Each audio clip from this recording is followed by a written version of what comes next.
Offside. The offside rule tends to be the trickiest to understand simply based on wording, but once you see it occur, it becomes easier to interpret. In really simple terms, a player is in an offside position if they do not have two defenders between them and the goal, and they are ahead of the ball. One of the defending players can be the goalkeeper. Because of this, we usually use the last field player as a reference.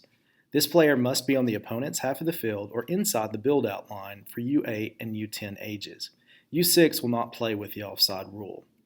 A player is not in an offside position if they are even with the last player. A player in an offside position is not guilty of a foul, though, until the ball has been passed to them. Not if and when they receive it, but when it is passed. The exception is if a player in an offside position is not involved in the play. If there is any advantage in any way to the offside position, the player will be guilty. If a player in an offside position is sitting picking grass in the corner while the ball is passed to another player who is not offside, the grass picker has not committed a foul. In the event of an offside foul, the defending team will be awarded an indirect kick from the spot of the infraction. Let's look at a few diagrams to visualize this rule. Taking each pair as an individual scenario, let's explain onside and offside position.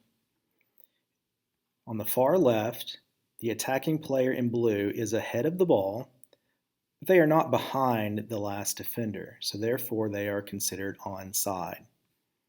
On the far right scenario, attacking player blue is ahead of the ball, but they are even with the last defender, so therefore they are considered an onside position.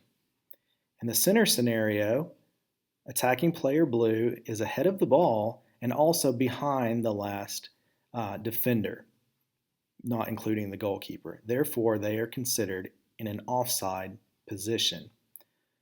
Once the ball is passed, this player will be guilty of an offside infraction. This diagram simply adds the build-out line. The only difference here is without a build-out line, the offside may occur anywhere on the opponent's half of the field. With the build-out line, the offside can only occur inside of the build-out line. In the scenario on the far right, even though attacking player blue is ahead of the ball and behind this last defender, they are still outside of the build-out line, therefore considered in an onside position.